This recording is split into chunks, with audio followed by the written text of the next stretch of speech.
میرے کریم نبی نے فرمایا جوانو میں اللہ کا حبیب ہوں. فرمایا جوان جوانی میں توبہ کرتا ہے تو وہ بھی اللہ کا حبیب بن جاتا ہے. جو جوان جوانی میں توبہ کرتا ہے وہ بھی اللہ کا حبیب بن جاتا ہے. جوانوں آؤ اللہ کے دوست بن جاؤ. تم اپنی ساری زندگی مالک کے نام کر دو گے تو پھر وہ ساری کائنات تمہارے نام کر دے گا. اگر تم اپنی ساری زندگی مالک کے نام کر دو گے تو پھر ساری کائنات تمہارے نام کر دے گا. جوانوں جوانی وہی ہے جو مالک کے چوکٹ پہ گزر جائے. جوانی وہی ہے جو مالک کے چوکٹ پہ گزر جائے. جوانی وہی ہے جو مالک کے دہلیز پہ گزر جائے. ہائے مالک کی چوکٹ سے ہٹ کر گزرنے والی جو زندگی ہے وہ زندگی نہیں, وہ تو قیامت والے دن شرمندگی ہی شرمندگی ہے. وہ قیامت والے دن شرمندگی ہی شرمندگی ہے.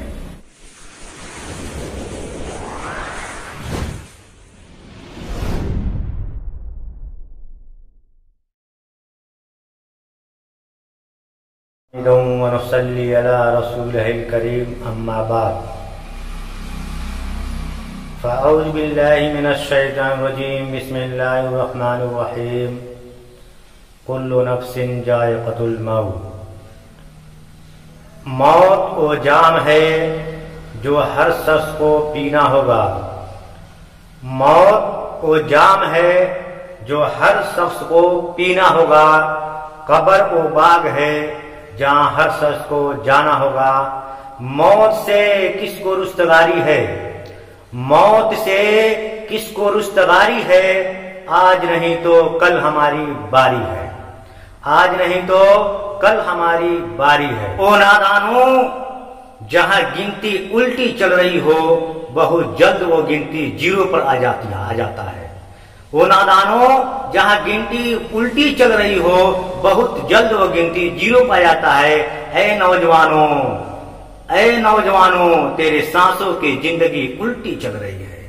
اے نوجوانوں تیری سانسوں کی گنتی الٹی چل رہی ہے. کوئی 50 سال سے 40 پر آ رہا ہے, کوئی 40 سے 30 پہ آ رہا ہے. تو جب زندگی زیرو پر پہنچ جائے گی تو اسی کا نام تو موت ہے, تو اسی کا نام تو جدائی ہے. کیا تمہیں پتا ہے زندگی میں سب سے بڑی تکلیف کب ہوتی ہے؟